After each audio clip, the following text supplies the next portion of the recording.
Welcome to Shaheen academy Madhubani. स्वागत है आपका। कहाँ? यहां। अच्छा बताइए, क्या आप चाहते हैं कि आपको बिहार बोर्ड में जो मैथ का पेपर आने वाला है फरवरी 2025 में, संभवतः 19 तारीख को ये आपका पेपर होगा, 19 फरवरी को, एक दिन आगे पीछे हो सकता है, उसमें आपको 10 नंबर यूं ही मिल जाए, बिल्कुल यूं ही ढाई से मिल जाए। चाहते हैं आप? तो चाहते हैं तो सब्सक्राइब क्यों नहीं कर रहे हैं बताइए। चाहते हैं तो सब्सक्राइब कीजिए। वैसे केवल सब्सक्राइब करने से नहीं मिलेगा, हाँ यूं ही मिलेगा, पक्का है। क्या? इस फिगर को देख लीजिए। ये अगर आपने समझ लिया तो 10 नंबर आपको यूं ही मिल जाएंगे। 6 से 8 नंबर ऑब्जेक्टिव में मिल जाएंगे और 4 नंबर आपको सब्जेक्टिव में भी मिल सकते हैं, कहीं कोई दिक्कत नहीं है। सिर्फ इतने सी फिगर को आपको ध्यान से देखना है। करना क्या है, इस फिगर का एक स्क्रीनशॉट लेना है, उसका प्रिंट आउट निकालना है, उसको फ्रेम कराना है जल्दी से, टाइम कम है, और सुबह शाम 3 अगरबत्ती जलाकर घुमाना है।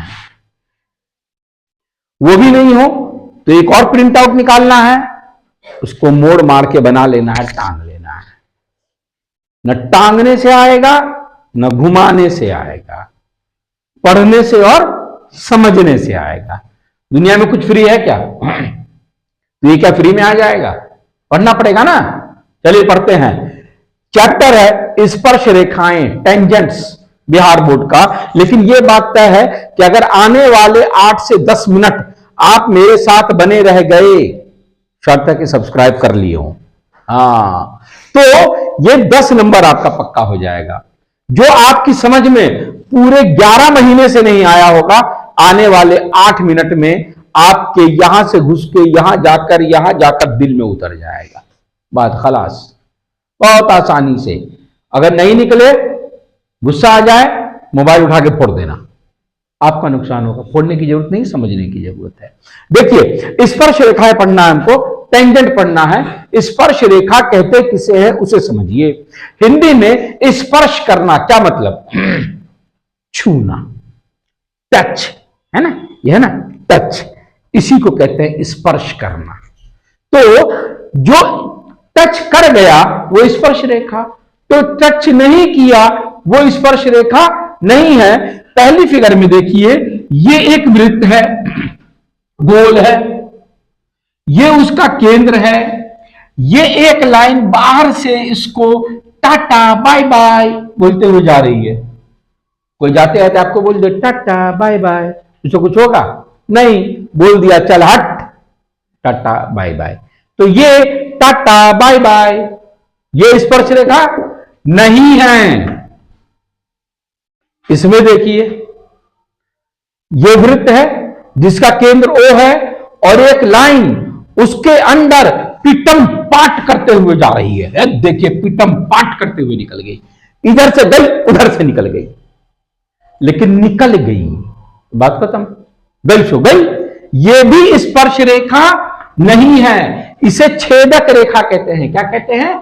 छेदक रेखा, इंटरसेक्टिंग लाइन कहा जाता है। यह इसको छेदते हुए जा रही है। अब भिड़िए इससे, यह वृत्त है जिसका केंद्र O है और यह रेखा देखिए कितने प्यार से गले मिलते हुए जा रही है, टच करते हुए, स्पर्श करते हुए। कितने बिंदु पर? एक बिंदु पर, ये जो आप देख रहे हैं इस बिंदु पर। तो ऐसी रेखा को ही स्पर्श रेखा यानी कि टेंजेंट कहा जाता है। स्पर्श रेखा क्लियर हो गया? स्पर्श रेखा किसे कहते हैं? किसी वृत्त को यदि कोई रेखा एक बिंदु पर छूते हुए चली जाए तो उसे स्पर्श रेखा अर्थात अंग्रेजी में टेंजेंट कहते हैं। क्लियर? स्पर्श रेखा किसे कहते हैं जी? ऑब्जेक्टिव में इस तरह से भी आएगा कि यदि कोई रेखा किसी वृत्त को डैश तो उसे स्पर्श रेखा कहते हैं। अब नीचे आंसर रहेगा, स्पर्श करते हुए जा रही है, काटते हुए जा रही है, बगैर छुए हुए जा रही है, इनमें से कोई नहीं, तो क्या जवाब होगा? स्पर्श करते हुए जा रही है। या वहां लिखा रहेगा स्पर्श की जगह पर छूते हुए, तो भी सही है, और स्पर्श करते हुए तो भी सही है। तो ये एक ऑब्जेक्टिव आपको हमने बता दिया। अब आइए, किसी वृत्त पर किसी बाहरी बिंदु से, या बाहरी बिंदु बाद में समझेंगे, चलिए, किसी वृत्त पर कितनी स्पर्श रेखाएं खींची जा सकती हैं? किसी वृत्त पर, यह वृत्त है, इसका केंद्र O है, इस पर कितनी रेखाएं खींची, स्पर्श रेखाएं खींची जा सकती हैं? जाहिर बात है, स्पर्श रेखा की परिभाषा क्या है? एक बिंदु को छू कर जाए। तो ये जो वृत्त की परिधि है, इसमें बिंदुओं की कोई गिनती है क्या? नहीं, अनगिनत है। तो बिल्कुल अनगिनत रेखाएं, यहां पर मैंने 5-6 रेखाएं खींचकर बताई हैं, लेकिन अनगिनत रेखाएं खींची जा सकती हैं, स्पर्श रेखाएं। ऑब्जेक्टिव में यह भी सवाल आएगा कि किसी वृत्त पर डैश स्पर्श रेखाएं खींची जा सकती हैं, तो उसका आंसर होगा अनगिनत। क्या आंसर होगा? अनगिनत। याद रखेंगे। लेकिन अगर यही सवाल इस तरह से आ जाए कि किसी वृत्त पर, यह बात आपको समझ में आ गई, क्लियर हो गया ये कंसेप्ट? इस चित्र पर आइए, किसी वृत्त पर किसी बाहरी बिंदु से, किसी वृत्त पर किसी एक बाहरी बिंदु से कितनी स्पर्श रेखाएं खींची जा सकती हैं? जवाब होगा 2। रख लीजिए, एक ये और एक ये। अगर कोई तीसरी रेखा खींचिएगा तो या तो वो दूर से टाटा बाय बाय होके चली जाएगी, या अंदर से पिटम पाट करते हुए जाएगी, स्पर्श करते हुए नहीं जाएगी। तो ऑब्जेक्टिव में क्या सवाल आएगा? किसी बाहरी बिंदु से, ध्यान रखिएगा, यहां पर बाहरी बिंदु का शब्द यूज नहीं होगा, यहां पर आएगा किसी वृत्त पर कितनी स्पर्श रेखाएं खींची जा सकती हैं, तो अनगिनत खींची जा सकती हैं। लेकिन जब कहा जाएगा किसी वृत्त पर बाहरी एक बिंदु से कितनी स्पर्श रेखाएं खींची जा सकती हैं, तो उसका जवाब होगा कितनी खींची जा सकती हैं? 2। यह कंसेप्ट भी आपका क्लियर हो गया। अब आइए इस फिगर पर, इसमें एक बात और समझने की है। बाहरी बिंदु से किसी वृत्त पर खींची गई दोनों स्पर्श रेखाओं की लंबाइयां समान होती हैं जी। अगर बाहरी एक बिंदु से किसी वृत्त पर स्पर्श रेखाएं खींची जाएं तो कितनी खींची जाएंगी? 2। एक है PA और एक है PB। तो हमको यह कहना होगा कि PA बराबर होगा PB। इस बात को ध्यान रखेंगे, ये दोनों बराबर होगी। अब एक थ्योरम और पढ़ लीजिए। किसी वृत्त पर यदि कोई स्पर्श रेखा है तो जिस बिंदु पर स्पर्श होता है उसे स्पर्श बिंदु कहते हैं, इंग्लिश में पॉइंट ऑफ कांटेक्ट कहते हैं। स्पर्श बिंदु, ये ए पर मिल रहा है ना, ए पर, तो ये क्या है? स्पर्श बिंदु। मान लीजिए इस रेखा का नाम है PQ, लेकिन जहां पर टच कर रहा है वो क्या है? A। तो OA परपेंडिकुलर होगा PQ पर। ये निशान समझिएगा, इसे हिंदी में कहते हैं लंब। क्या कहते हैं? लंब।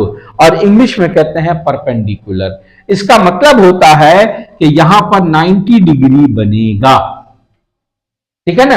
केंद्र से स्पर्श बिंदु को मिलाने वाली रेखाखंड उस स्पर्श रेखा पर लंब होती है। यह पूरा प्रमेय है। शॉर्टकट में OA लंब है PQ पर, OA लंब है PQ पर। यह भी कंसेप्ट क्लियर हो गया आपका। अब आखिरी टोपी, आखिरी सिर, इसको समझ लीजिए। यहां भी बाहरी बिंदु से, किसी बाहरी बिंदु से 2 स्पर्श रेखाएं खींची गई हैं, PA और PB। जो खींची गई हैं ये दोनों बराबर होंगी।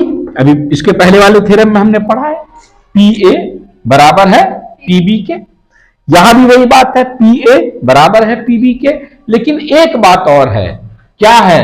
बात तो बहुत है, सच्ची कहता हूं, बात तो बहुत है, लेकिन सब बात बोल दूंगा तो गड़बड़ हो जाएगा। यहीं पर देख लीजिए, ये क्या बन गया,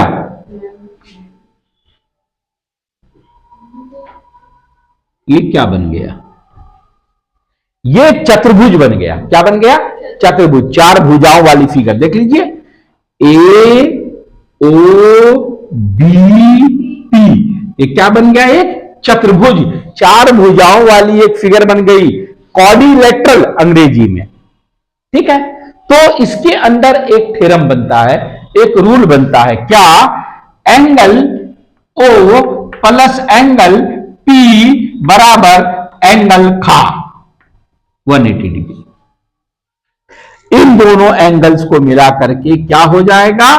180 डिग्री होगा। इसको ध्यान में रखना है, इसको यूज करके कई सवाल आप बना सकते हैं, है ना, बड़ी आसानी के साथ बना सकते हैं आप। Angle O plus angle P, ये क्या होगा? 180 डिग्री। हिंदी में ऐसे कोणों का युग्म जिनको मिलाकर 180 डिग्री होता है क्या कहलाता है? क्या कहलाता है? दो कोण को मिलाकर अगर 180 डिग्री हो जाए तो ऐसे कोणों के युग्म को क्या कहते हैं? समपूरक कोण। क्या कहते हैं? समपूरक कोण। और दोनों को मिला के 90 हो जाए तो क्या कहते हैं?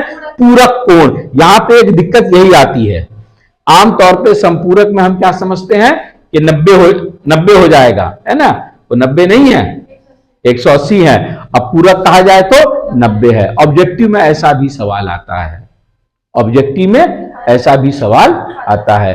तो इस बात को आपने अच्छी तरह समझ लिया, है ना। लेकिन जलन बहुत है, अब तक सब्सक्राइब नहीं किया, करना यार जल्दी से, है? ठीक है, थैंक यू।